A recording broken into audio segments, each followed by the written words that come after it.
看着点啊！不好意思啊，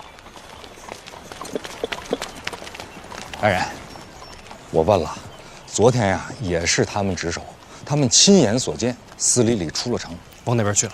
向北，然后就出现了几匹马，戴着斗笠，穿着类似，分不清楚哪个是司礼里，然后这几匹马就四散了。果然是有所准备。怎么了，大人？没什么，总觉得有哪儿不对劲儿。何处不对？说不清楚，好像是司礼里的脱身之法有问题。多路并进，鱼目混珠，这脱身之法很聪明啊。我知道，但总觉得忽略了些什么。先不说这些了，你打算怎么追？大人，请跟我来。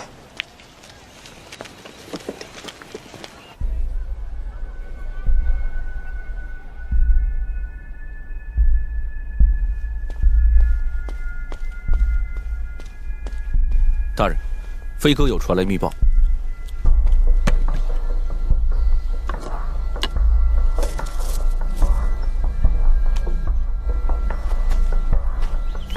你要干嘛？打鸟。鸟呢？稍等片刻啊，一会儿就到。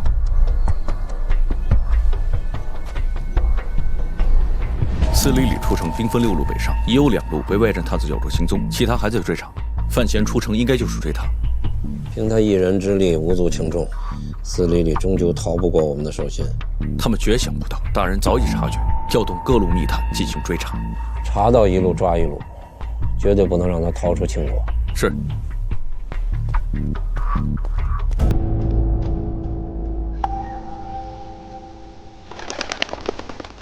来了。嘿嘿。啊！信鸽？监察院的信鸽传信。司礼里火烧花船，驾马出城，但一定会引起监察院的警觉。虽说他化身6路，但是大的方向都是朝北。北边各镇回来的信鸽多要路过此地。啊，司礼里已被追踪，多路人马正在追捕。不是，这监察院的鸽子从这儿经过，你是怎么知道的？部门大人说，我在院里养过一对鸽子。那你打了鸽子不会被察觉啊？哎，监察院的飞鸽传信都是多鸽齐发，少了一路不打紧的。没人发现？这鸽子一路飞过来，总会遇上飞鹰扑食啊，每月都有自然的损耗。况且呢，王某养了一对鸽子，所以知道回院里的鸽子数总有波动，不会有人起疑心的。除了鸽子，你还养过什么？大人何发此问呢？未雨绸缪啊，家里总得防备着些。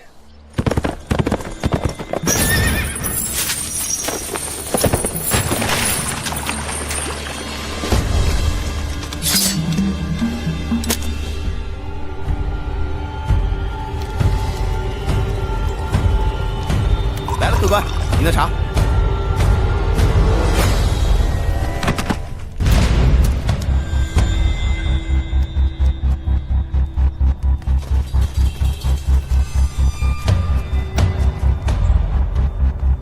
大人，各镇送来情报，已抓好2路，都不是司礼里，其他4路还在追查。范闲呢？还在追他？范闲应该是追不上了。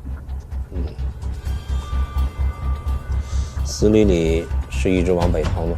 是，一直向北，应该是去北齐。取地图来。是。光在后边追，总是被动。只要我们能猜到司礼里他究竟要去向何方，我们就能找到他的必经之路。大人请看，这是王某亲笔画就的天下河山堪舆之图。哎，这份舆图详细的绘制了京都盛景2两银子。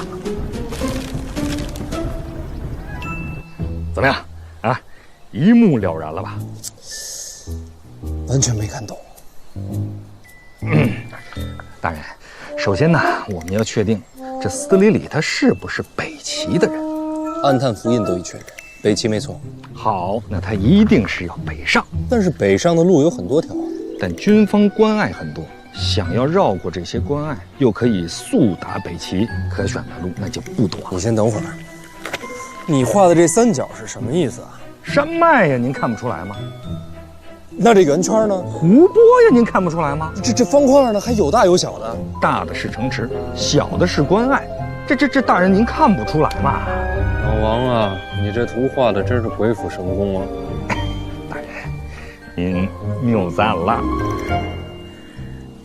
由此可见啊，司礼里他要速达北齐，这个小镇他一定要经过。此镇是去往北齐的必经之路，如果选其他路的话，会大大拖慢行程。属下这就去布置，事先布下天罗地网，让各路密探聚集此处，一定将司礼里擒拿回京。去吧。是。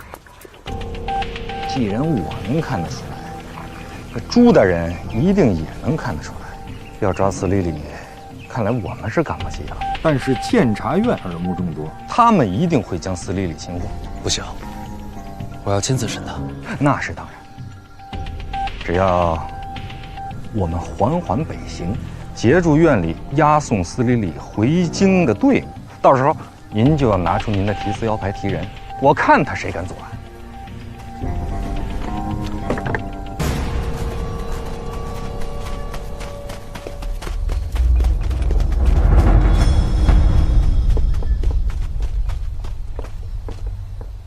大人，怎么了？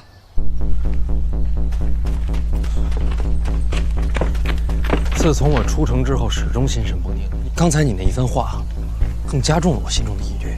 我说错什么话了？我也在奇怪，你图画的虽然简陋，但话却说的没错，极有道理。大人，咱们边走边说吧。你等等，你先让我想想，到底是你哪句话让我觉得不对？他们亲眼随地带领上穿着了甲，分不清楚。我想出你哪句话奇怪了。司礼里火烧花船，驾马出城，那一定会引起监察院的警觉。虽说他化身6路，但是大的方向都是朝北。这句话有什么问题吗？话没错，事儿不对。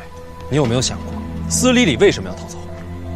他与牛栏街刺杀有关，自然是要尽早脱身了。那他为何要烧船呢？烧船，他要逃走，逃便是了。烧船有什么意义？兴许那船上有机密信笺，烧信即可。对呀，烧信就行了，干嘛烧船呢？第二个问题，他为什么要策马出城，化身6路？自然是要混淆视听啊。可他若是乔装打扮，悄悄出城，会怎样？昨日还没有人怀疑到他，他若悄悄出城，那找他岂不是更难？可他还是大张旗鼓，烧船策马，引人注目，为了什么？为了让所有人都知道他出逃了。此时所有人的目光都会集中在京都以北，揣摩他的逃亡路线。我若是他，众人视线被吸引之时，就是销声匿迹的最好时机。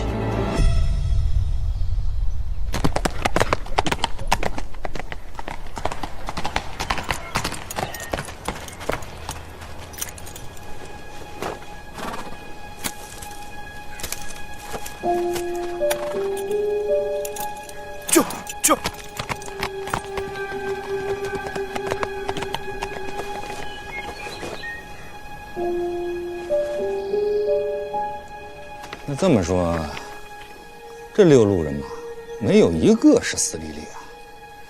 此时真正的他早已潜藏在众人视线之外。那我就不明白了，他悄悄地逃了也就是了，闹这一出干什么呀？因为庆国现在跟北齐剑拔弩张，大战一触即发。这有什么关系啊？此时北边一定戒备森严，他要北上时机不对，就算偷偷出城，也一样是关隘众多，守备森严。可他这么一闹，那北边查的不就是更严了吗？所以他未必是王北，不回北齐了，还是要回。王青天，要是不往北去，还有什么路能到北齐？回北齐不往北去，这岂不是？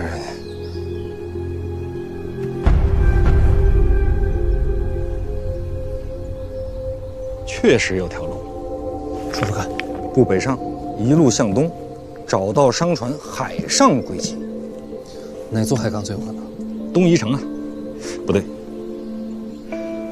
我方对东夷城戒备森严，况且去东夷城也是关隘众多。除此之外，便是这里。哎，大人，你看这儿眼熟不眼熟？你都画成这样了，我能眼熟什么呀？说，这就是大人从小长大的地方啊。儋州港。对，儋州港。从京都出到儋州港，这都是在庆国之内。应该就是儋州港。哎，你再看看，从京都出北门折往儋州港，哪条路线最近？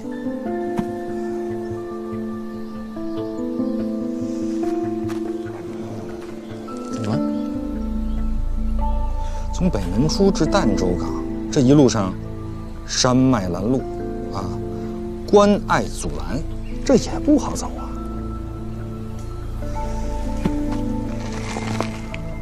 还有条便捷之路，说，那就是重返京都，从东门出。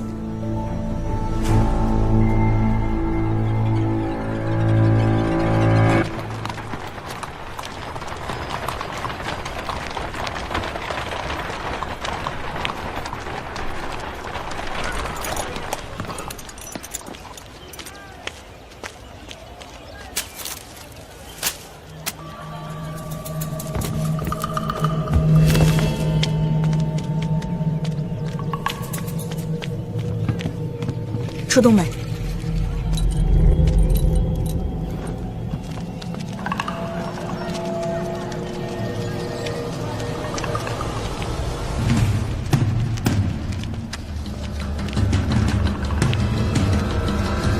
停！退后！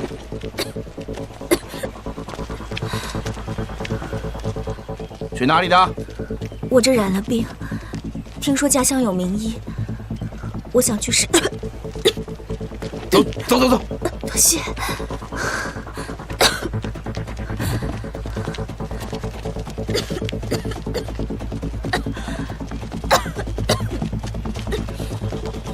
停！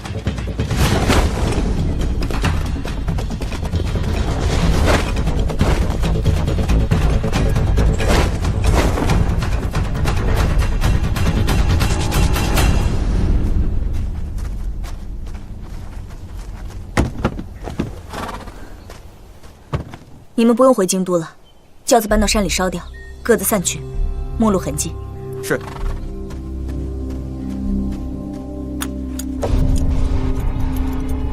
驾！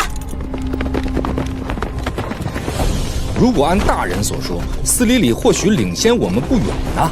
确实，按反应看，诸葛应该在今日才会追查司礼里行踪。他若有耐心，会等监察院目光集中北门之后，才折返东行。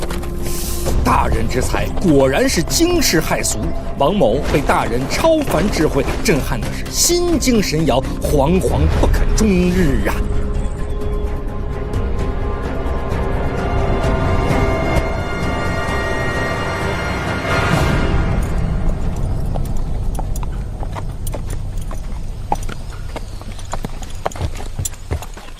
小哥，马匹为上好的饲料，再给我一间上房。好的，您这边请。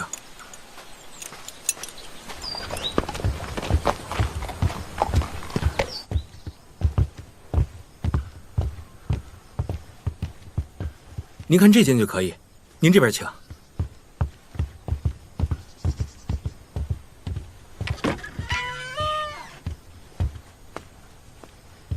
您早点休息。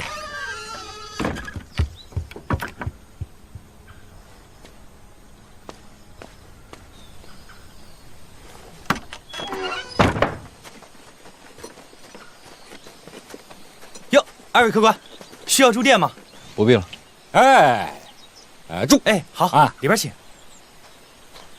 大人，进去看看。来，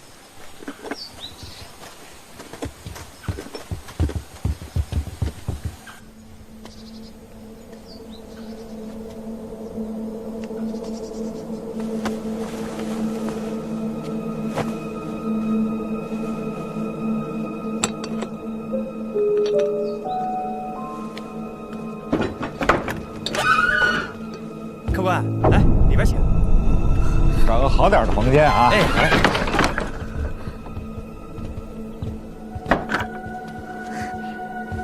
季姐，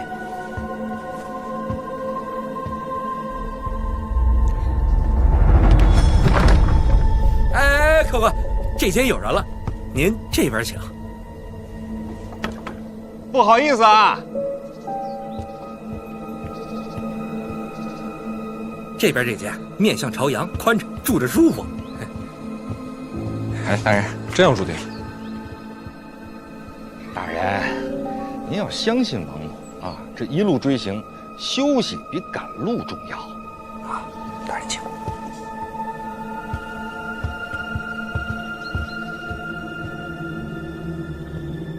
您请。哎，拿点热水。哎，好嘞好嘞，您稍等。范闲怎会在此？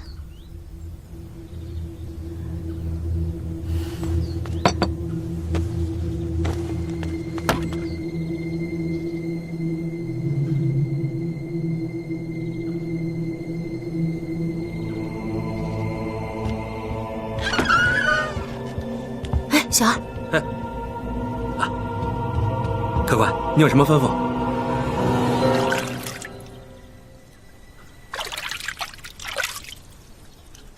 来了。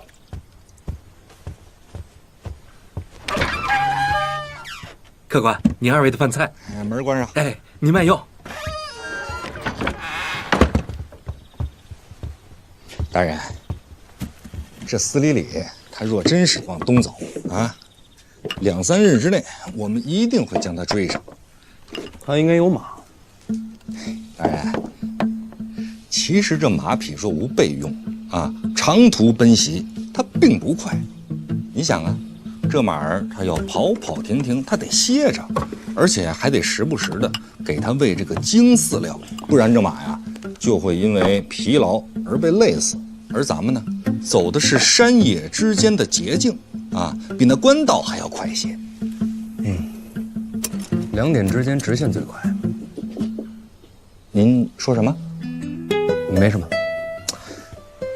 大人，这住店还有这饭钱都是您出吧？当然。啊，那就不辛苦了。吃饭喽！等等，嘿，大人先请。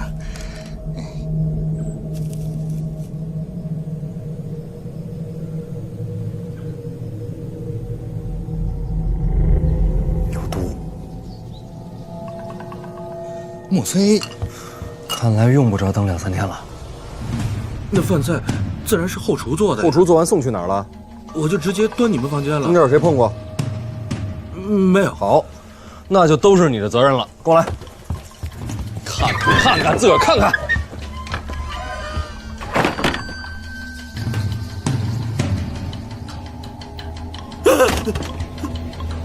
哎，别走，饭里有毒，出了人命，现在怎么办？报官。这怎么会这样啊？那要这么看的话，你恐怕就是凶手。不是我。你不是说饭菜只有后厨跟你碰过吗？还是说你们这店就是黑店？不是，还有个姑娘动过。什么姑娘？也是下午入店的，她非要说看看店里饭菜的成色，再决定要不要在店里吃。我就把你们的餐盒端过去给她瞧了瞧，其他什么都没做。为什么偏选我们的饭菜？住得近，就住对门。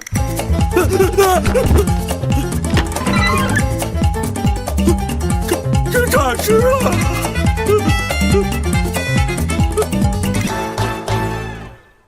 什么姑娘？也是下午入店的，他非要说看看店里饭菜的成色，再决定要不要在店里吃。我就把你们的餐盒端过去给他瞧了瞧，其他什么都没做。为什么偏选我们的饭菜？住得近，就住对门。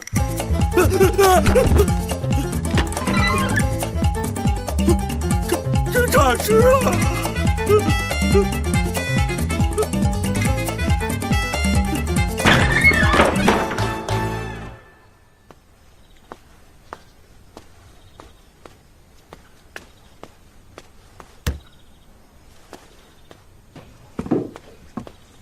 大人，没有任何蛛丝马迹啊！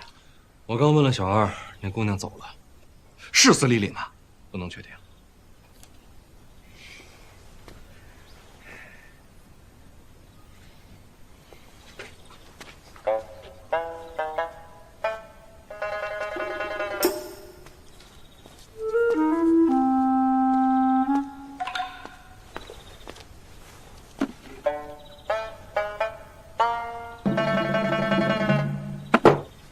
没错，就是他。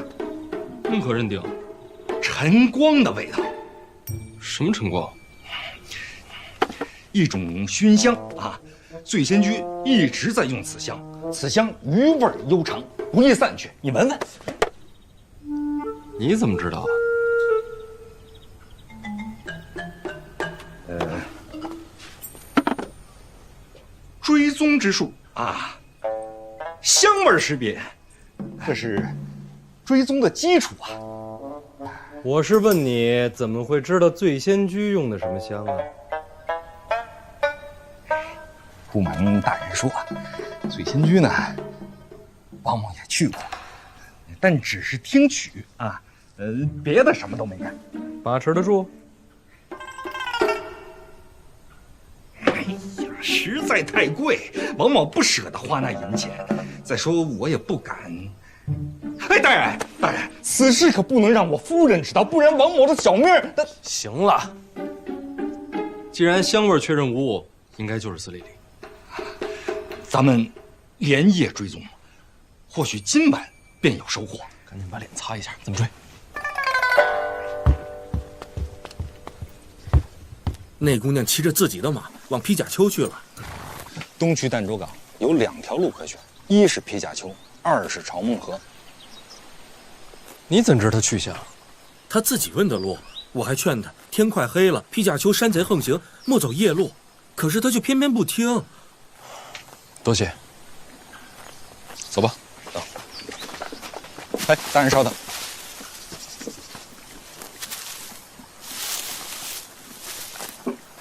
黄豆、苜蓿、鸡蛋。大人，他的马吃的可是上等的精饲料。披甲丘一带多是平原小丘，利于马行。咱要是想尽快的追上他，最好也有坐骑。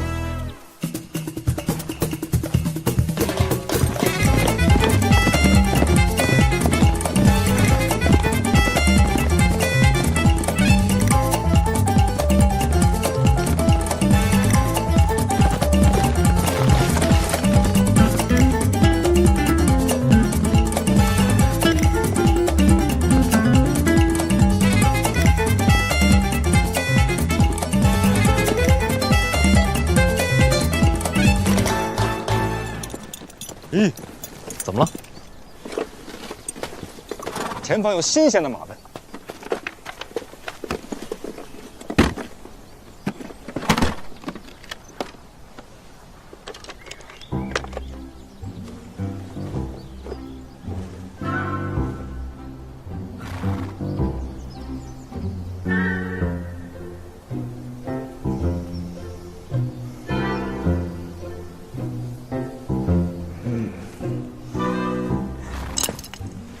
大人，没错，这便是那客栈中的精饲料。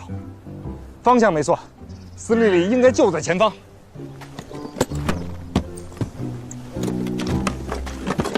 你等会儿。怎么的？刚才看你吃这东西的时候，我总觉得哪儿不对劲儿。大人，我没吃啊。你不觉得太顺了吗？什么太顺了？发现下毒，发现司理里，然后一路追踪行迹，一切都那么顺理成章。顺还不好吗？他先发现的咱们，没错吧？对呀，所以他给咱们下了毒。那他为什么要给咱们下毒啊？因为咱们在追他呀。那他为什么不等毒发就提前离去了？想必是行事小心。我第一次见司理里，我就给他下了药。大人有这癖好？我的意思是，他知道我精通药理，可刚才用的毒都是最普通的毒。兴许是手头没有更好的毒药。我要是他，与其下毒，不如偷偷溜走。还有啊，他把自己的去向告诉店家，这不是故意等咱们追上吗？大人是说他故布疑云？哎，难道是自己前往披甲丘，故意引咱们前往朝梦河？啊，不会，大人。刚才这路分叉的地方我都看了，朝梦河方向没有人行踪迹，而咱们这一路过来，这马蹄始终是在躲避深挖泥坑，而且这马上啊，显然是有人操纵。我总觉得他在故意等咱们追上去。大人，您是不是想多了啊？他就是慌不择路，露出了破绽。咱们还有多久能追上？他的马已经很疲累了啊！明天早上一定能追上司理里。继续追吧，追上了自然知晓。是大人。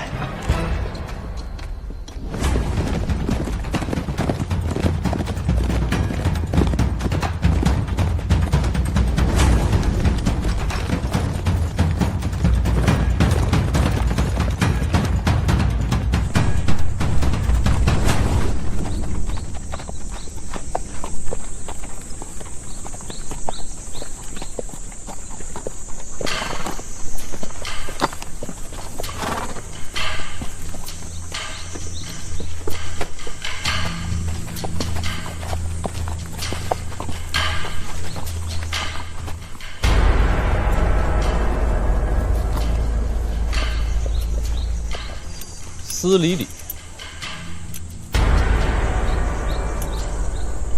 范公子终于追来了，奴家都望眼欲穿了。你是北齐暗探？是。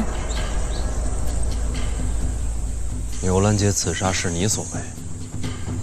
我与公子情投意合，为何要杀你？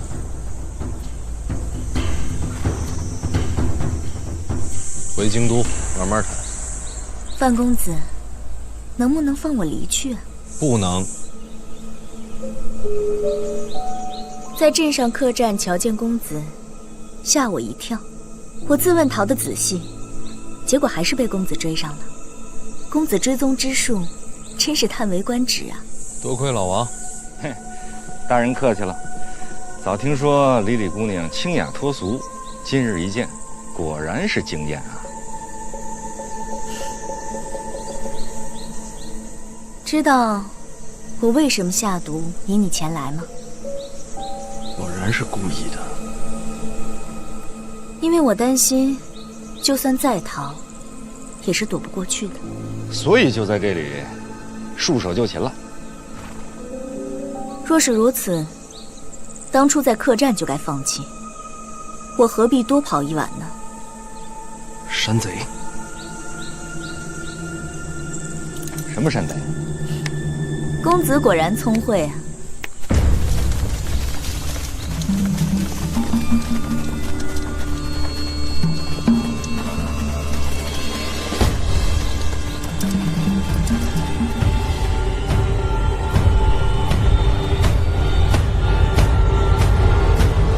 奉行于此处的山贼，也是北齐暗探。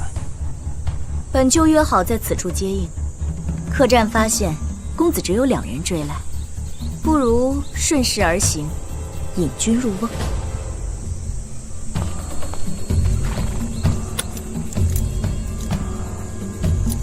公子保重，奴家先行一步。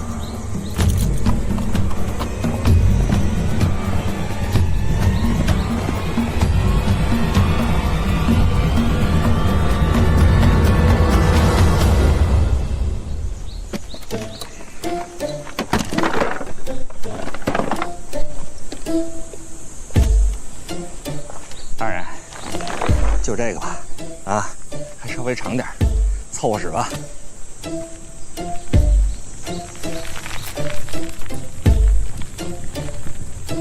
这对方都是6品上的啊，咱找机会遁去，围上。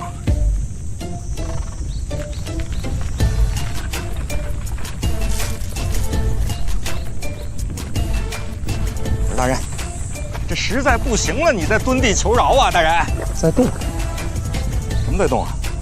石头在动。大人，这都什么时候了，您就别蹲着看石头了，大人。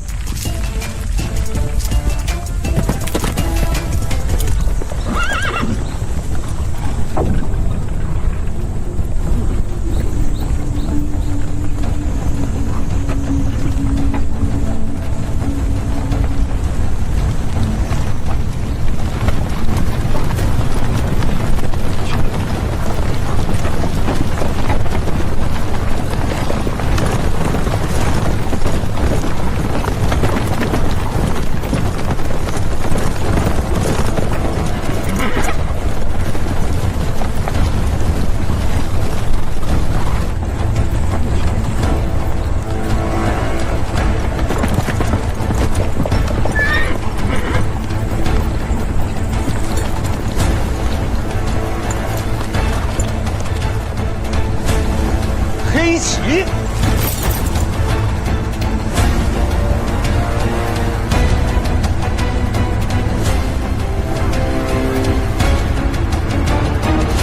在东边出现黑旗的踪迹，刚传来密报，院长不是回乡了吗？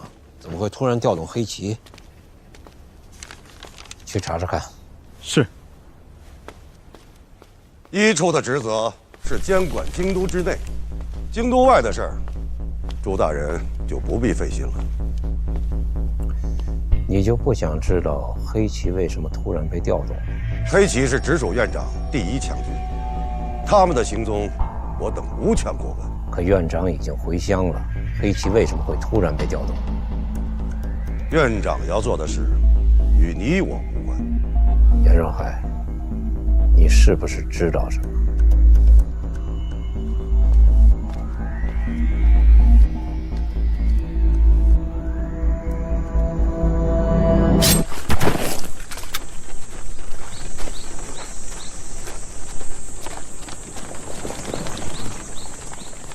监察院内战力最强的，便是这由院长直属的黑旗。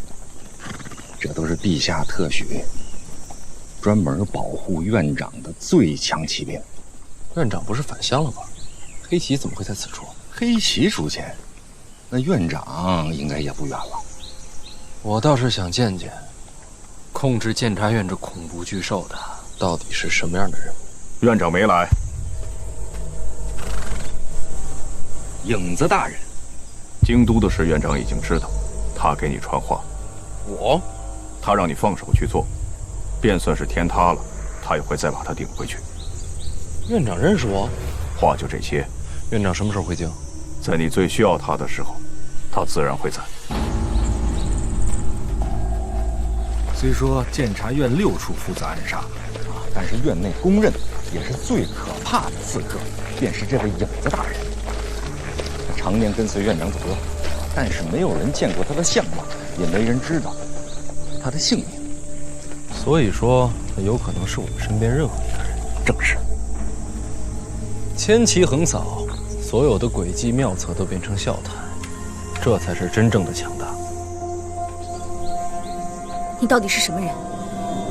陈萍萍居然愿意为你调动黑旗。说起来你可能不信，这名字我第一次听说。陈萍萍是院长名字？哎，不可直呼其名。萍萍是哪2个字？浮萍的萍，有些秀气。不是不可直呼吗？你就不要直呼了吗？这个名字曾经横扫天下，成为诸国噩梦。监察院陈萍萍是公认的暗夜之王，万恶之源。回去路上，咱们慢慢谈。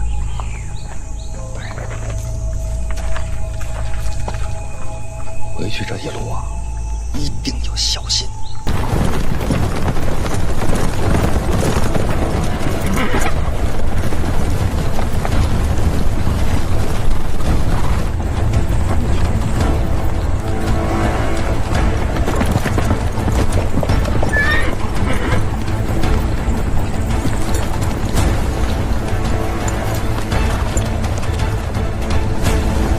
黑旗。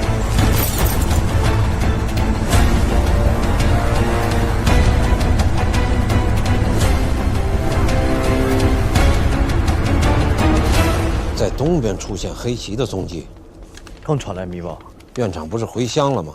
怎么会突然调动黑旗？去查查看。是。一处的职责是监管京都之内，京都外的事儿，朱大人就不必费心了。你就不想知道黑旗为什么突然被调动？黑旗是直属院长第一强军，他们的行踪，我等无权过问。可院长已经回乡了，黑旗为什么会突然被调动？院长要做的事，与你我无关。严若海，你是不是知道什么？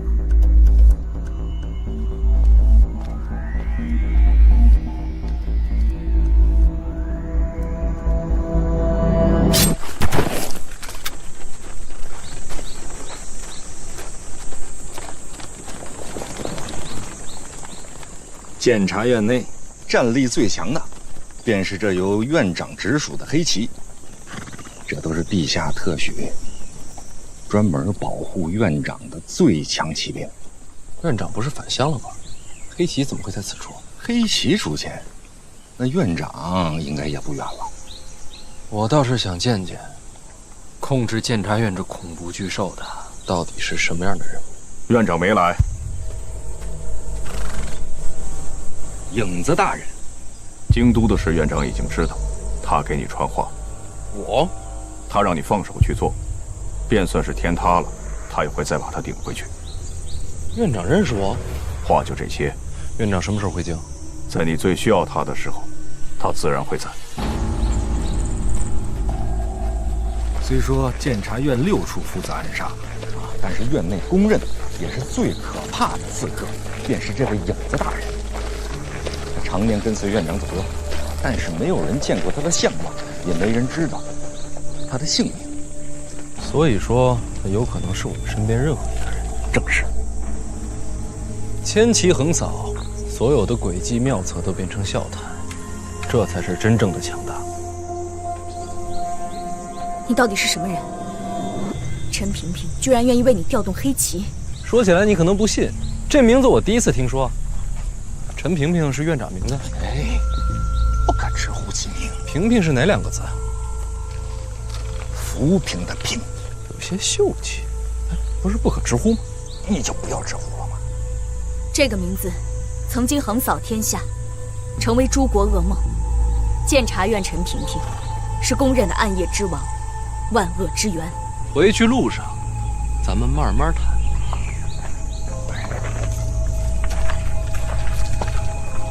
回去这一路啊，一定要小心。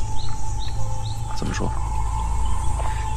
牛兰街刺杀，北齐和东夷省的高手齐出，还有城卫的弩箭啊，这些可不是个暗探能操纵的。我担心这背后啊还有大雨。所以呢？这里边水太深了，所以这一路啊我们要隐秘些，不要让别人知道我们已经将其炸破。你是担心路上有人灭口啊？回到京都之前，任何事情都可能发生。黑旗席卷，这场面想藏是藏不住的，恐怕只有反其道而行之了。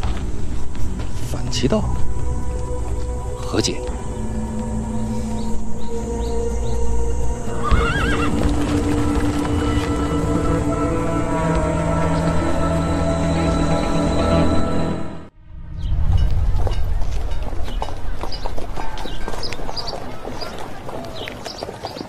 儋州范闲千里追行，押送北齐暗探司礼归京。哎呀，这个司礼看样子犯事儿不小。没想到他居然是个暗探。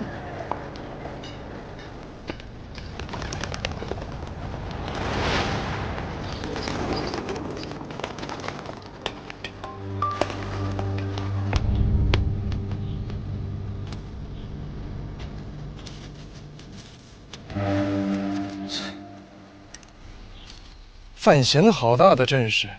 这北齐暗探这事可抓不可说。这范闲虽然直白，却也聪慧。这件事知道的人越多，他们归京一路就越安全。谁要这时候对他们下手，那便是自认心中有愧。常理是如此。莫非还有其他的？若人要是疯了，可不管这一些。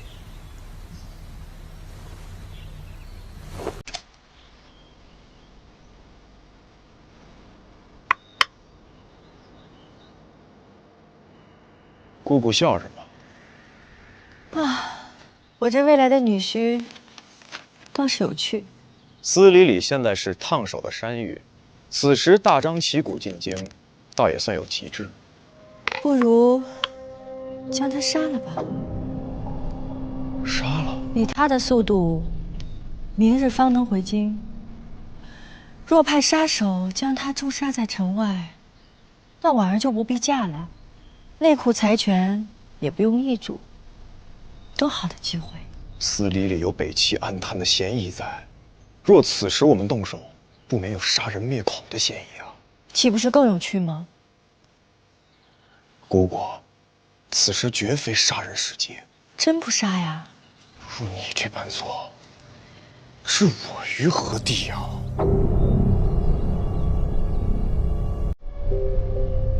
你看。我和太子说笑呢，他居然还当真了。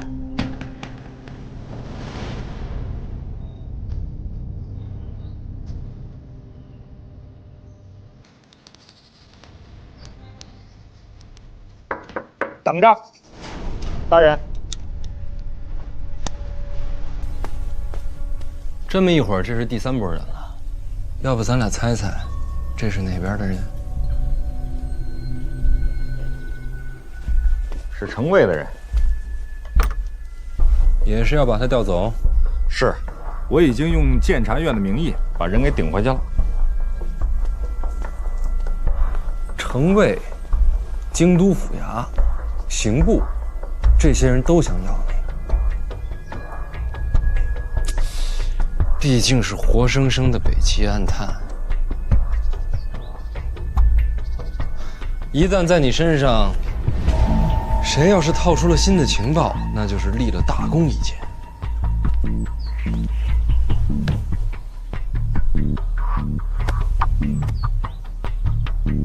不过你也清楚，不管我把你交给哪边，你面临的都是无尽的酷刑，到时候连死都变成一种奢望了。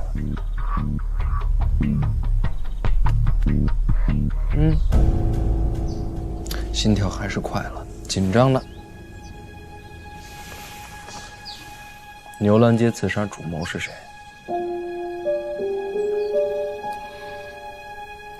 为什么一定要有主谋？为什么就不能我布局杀你？你没道理杀我。难不成我真对范公子情根深重了？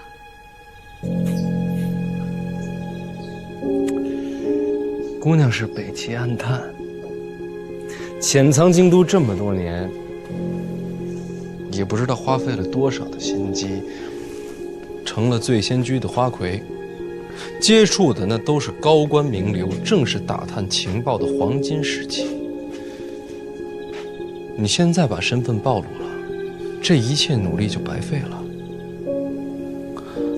你付出这么多的代价，你要是杀太子、杀皇帝、杀宰相，那都说得通。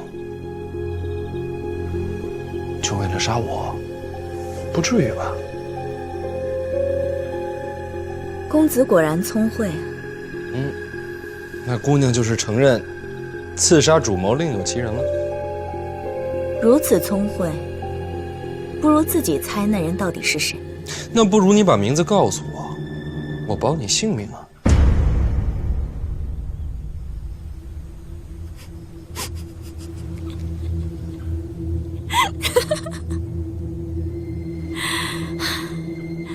范公子，你自己都说了，各部都想审我，你凭什么保我性命？明日进京，你终究是要把我交出去的。说与不说，有什么区别？你是监察院的犯人，我不用把你交出去。公子若真在监察院举足轻重，又怎会孤身一人来追我？什么话？我不是人呐！大人，喝水。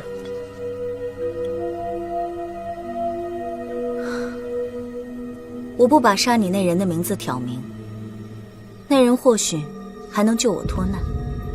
若真说出来，就只能任人鱼肉了。现在救你太难了，我要是那人，我杀你灭口。公子说了，我要面对的将是无尽的苦刑。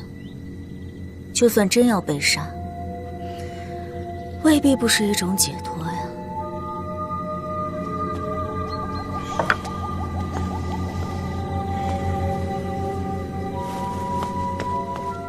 那要不然你悄悄把名字告诉我，我悄悄把你放了。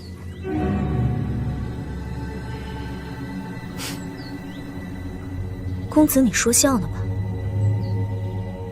此时此刻，各部目光都在我身上，你敢放我？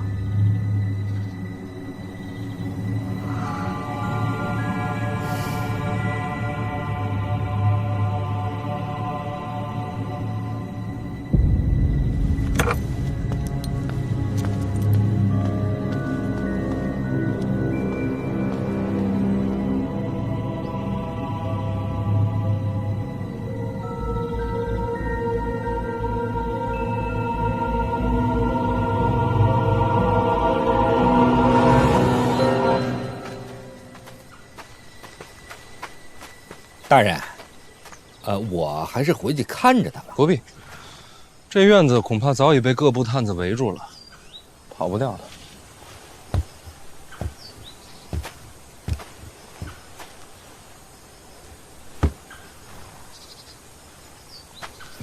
哎，要早知道这样，咱们就不用这么着急把他带回京了。黑旗一出，表示陈院长已经知道此事。此时不回京都，有通敌之嫌，会害了家人。大人说的是，可是影子大人不是状告，您可以任意而行吗？说是出了什么事，院长他会支持的。我跟陈萍萍非亲非故，他为什么要帮我？大人还是不信任他。人心无常，不见到他本人之前，我没办法信他。大人，在交司礼礼之前，您还有个机会。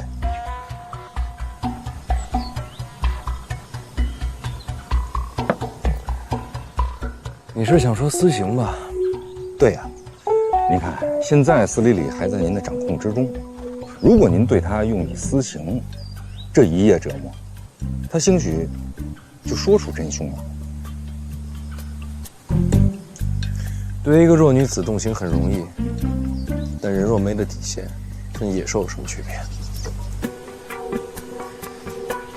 大人说的是啊，那咱们就只能等回京之后，再看看有没有其他的机会了。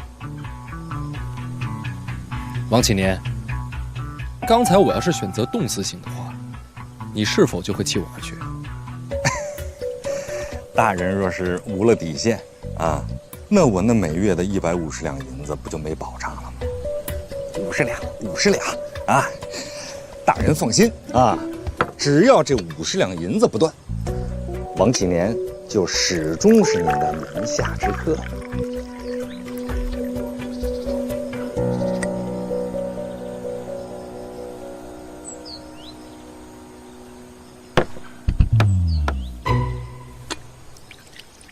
这一个个的都急不可耐了。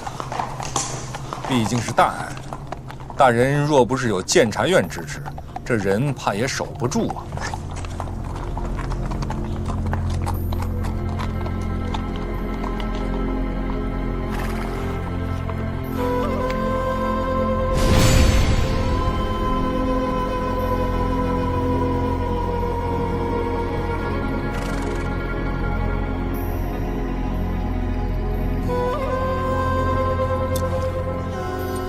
司理里是我监察院人犯，各位大人，烦请让路啊！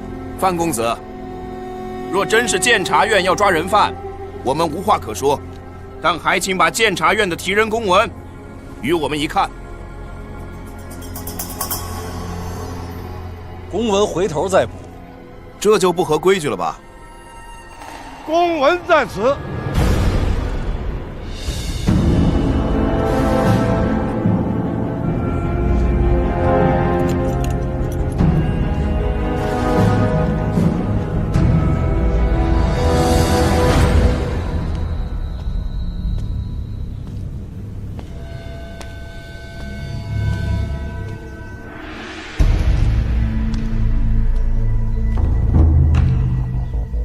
监察院直属陛下，京都内外诸般事宜都有提审之权。公文在此，若没有陛下圣谕，这人我就带走了。不服气的，只管抢人。跟上。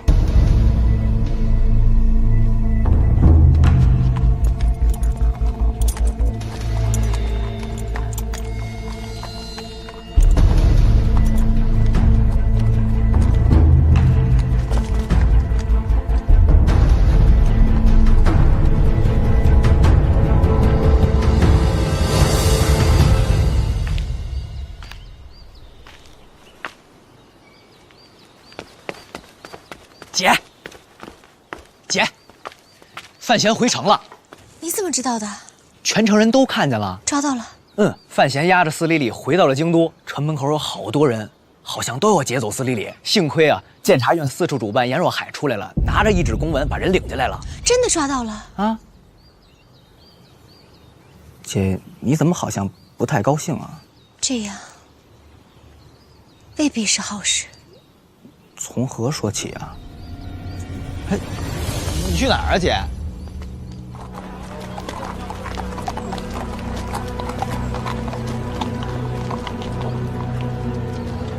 你还跟着我做什么？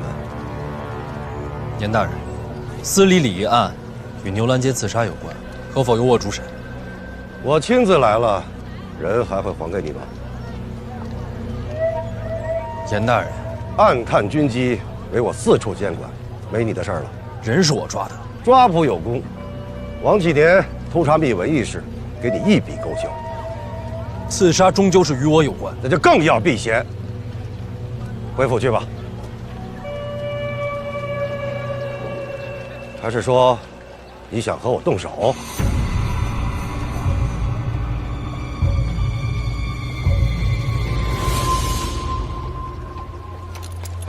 范公子不是要救我吗？你的手段呢？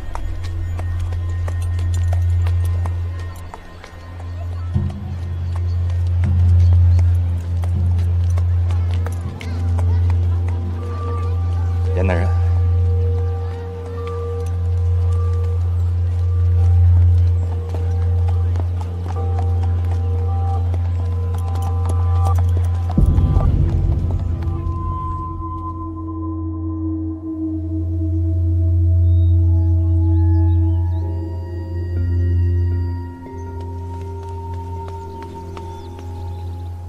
禀殿下，户部侍郎范建之女范若若求见。她怎么会来找我呀？小奴问了，范若若不愿告知。什么章程？让他进来。是。大人，大人，哎，大人，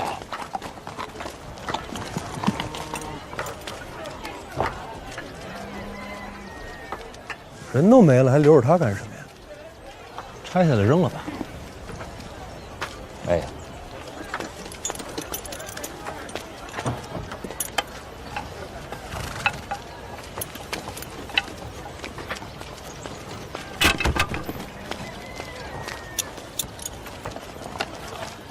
大人莫恼啊，毕竟他儿子严冰云也是因为您才远去北齐的，所以他对您冷淡些，这也是人之常情。饿了？你说什么？这几天一路奔波，要不要请你吃顿好的？不，那倒是不必。我呀，得回趟家跟我夫人去报个平安。再说，我也想我那女儿了。也对，晚点记得过来找我。以后跟着我做事儿，总得跟府里交代一遍。是大人。那您真没事儿吧？我能有什么事儿啊？记得来府里啊。哎。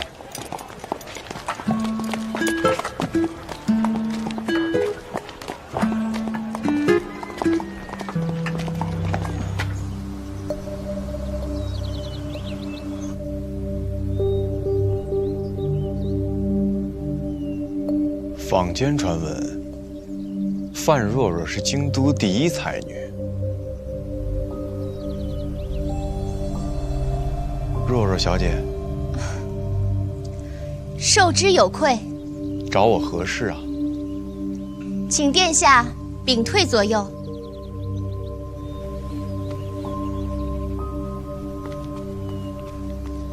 说吧。司礼礼被押回京，想必殿下已经知晓。范闲颇有才华，一手七言震惊四座，又当街搏杀8品高手，现在还亲自抓回北齐暗探，着实让人刮目相看呀。行事不羁，乃取货之道。范若若愿为殿下关注家兄一举一动，若有非常之举，我愿暗中通报。我怎么听人说，你跟范闲兄妹情谊颇深呢？因此才要保住兄长性命。你觉得我要杀他？这不重要。家兄骄纵，不知收敛，对殿下颇有不敬，总有一日，家族会被牵连获罪。我如此做，也是为了范府着想。哦，真是有趣啊！小姐，小姐，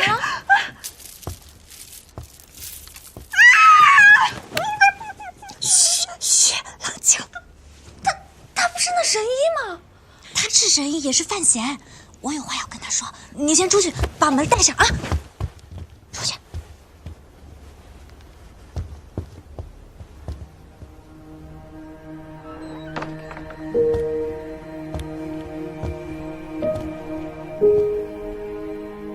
你怎么白天就来了？刚回来，我想看看你。听说你捕获了司礼礼，可有受伤？安然无恙。我这身手，我能受什么伤啊？那他人呢？刚一进城门，吏部、刑部都来要人，最后被监察院带走了。行了，不说这些了。那是吃的吗？正好饿了。哎，这是我方才吃过的。我又不嫌弃。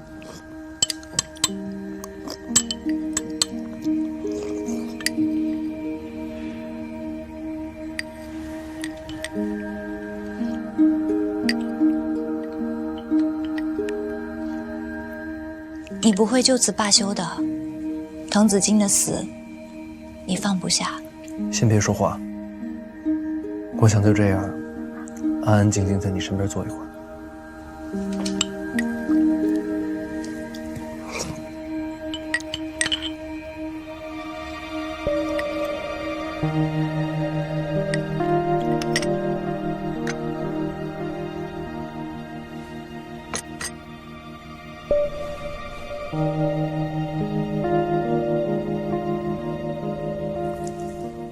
时常会想，如果那日我没有去青苗，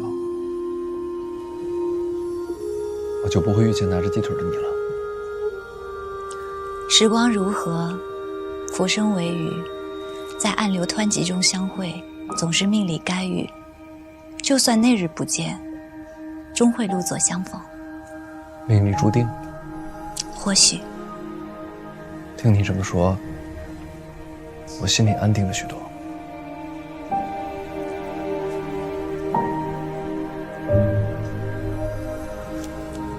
你可以去找叶灵儿。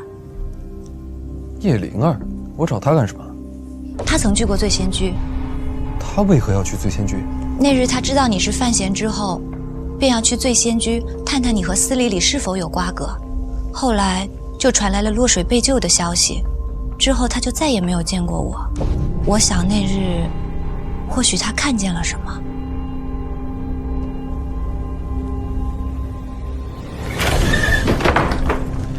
二公子，这么巧，我给小姐看病呢。二哥！二公子因何动怒？你是犯州野种，竟敢私入闺房！你怎知我是范闲？今日定斩你于剑下！你先把剑取下来再说。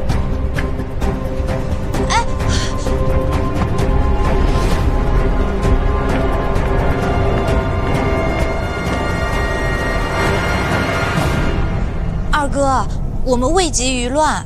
此事若被人知道，名声尽毁。毕竟我与他有婚约在先啊，绝不能嫁给此人。二哥为何对范闲如此痛恨？此人阴险狡诈，竟然假扮医师与你相会。他若真对你好，难道不该想想你的清明吗？又怎么会做出这种事情？如此恶徒，绝非良配。他不是你说的那种人，只是他的想法与常人有些不同。傻丫头，二哥也是男人，你会被他骗，我可不会。从今日起，我会调府内护卫来此。那范闲若再敢来，定让他乱箭穿身而亡。何至于此？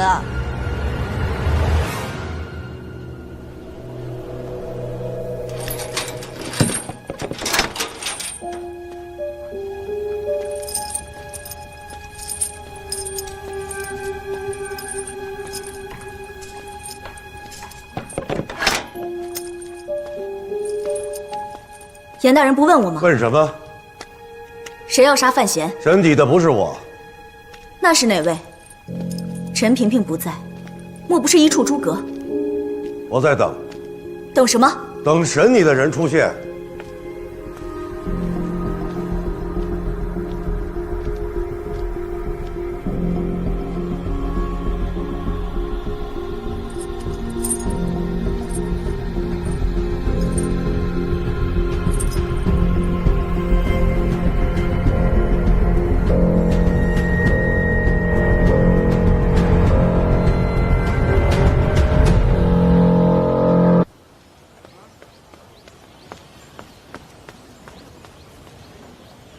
公子何事？我是范闲，找你们家小姐叶灵儿。公子稍等。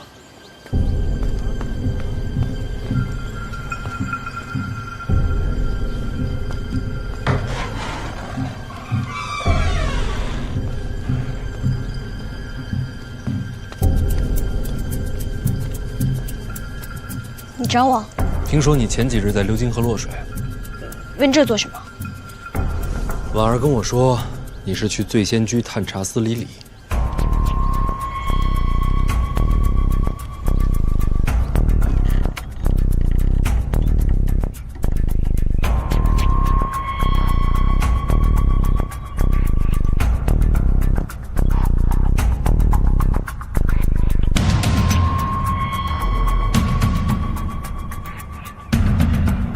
就是他。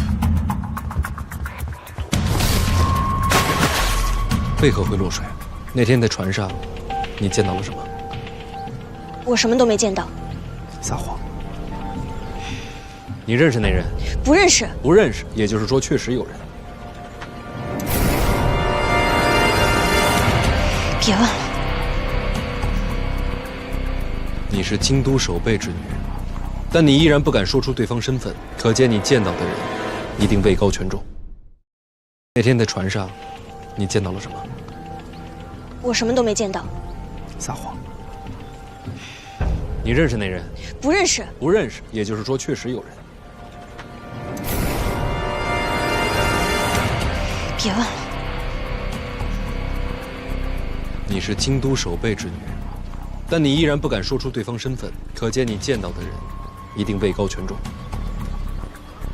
范闲，别再查下去了。他是谁？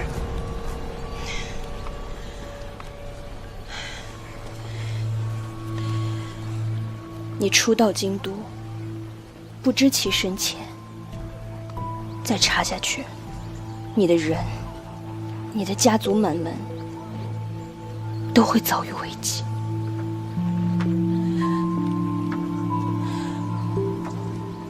不是我不愿说，我不能拿叶氏一族去冒险。我理解。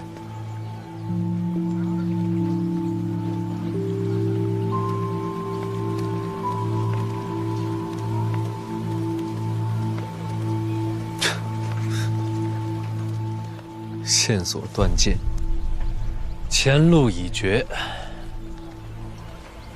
只能这样了。只剩下这一条路了。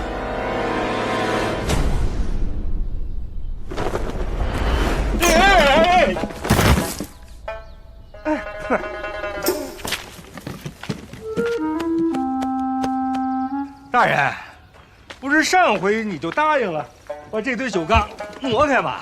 你老不走正门，我把它挪了，我怎么知道你来了呀？怎么还背着呢？没回家？回来。我是想啊，替您做事儿，万一要用得着呢，所以我就随身带着。东西放下，坐吧。哎。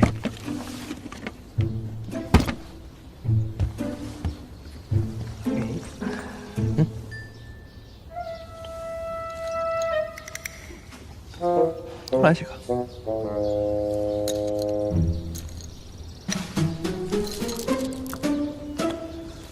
喜欢银票还是现银啊？银票，银票好藏些。说好的50两。大人，那牛、地，还有您答应的那10头猪呢？让府里人去办了。大人，您真是一言九鼎，爱妻年如子啊！王启良，哎，不说相声可惜了。相声为何不？语言艺术。大人如果想让我说，那我可以学。现学就不必了。你若无事，陪我聊会儿闲话。聊什么？聊什么都行，聊到哪儿算哪儿。好，那大人您先聊。成亲多久了？7、8年了吧。女儿多大？未满5岁。什么时候见见？哎，小女顽劣，见人就抓。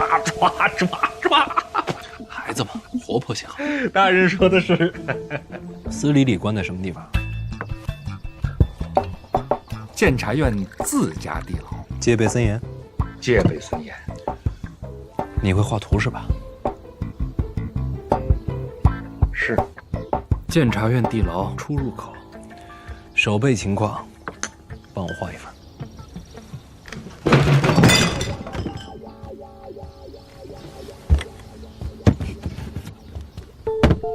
大人，这东西可是都……别管那些，把地牢出入口、守备概况，帮我画一份。大人，历来闯监察院地牢者，皆无活口。画吧。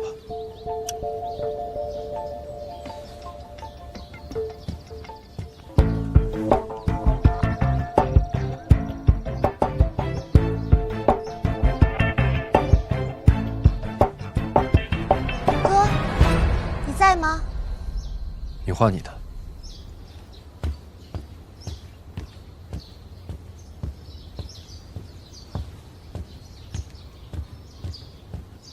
有时间说话吗？怎么了？我今日去见了太子。我告诉他，我愿为他探查你的一言一行，他并未反对。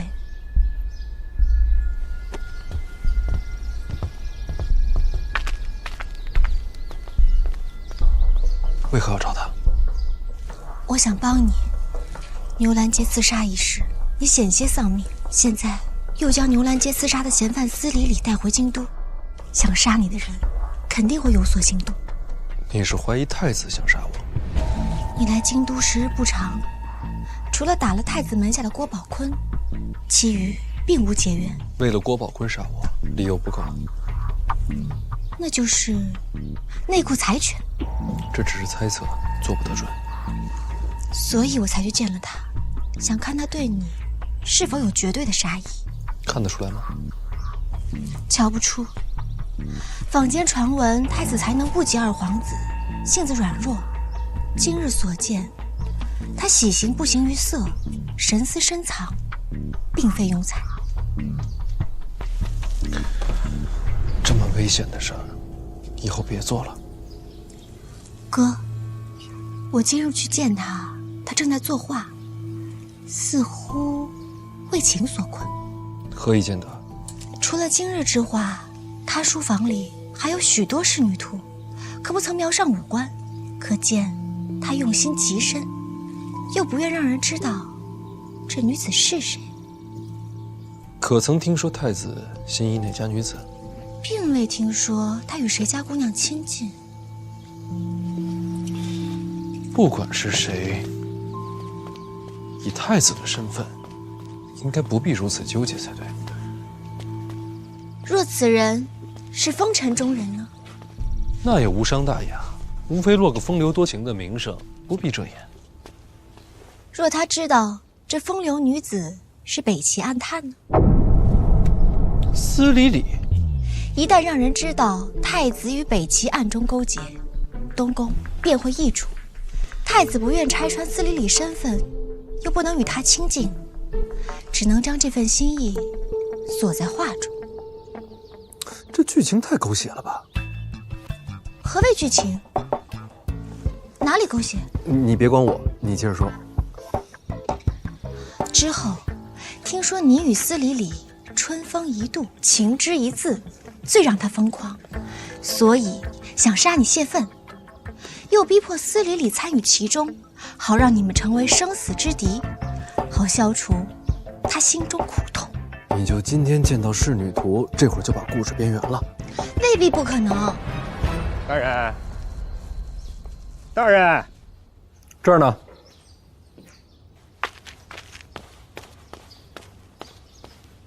大人，图给你画好了啊！我把这个大致的防卫暗哨的位置，我也都给你写下来了。哟，若若小姐在呢。什么图？什么暗哨？哥，你们要做什么啊？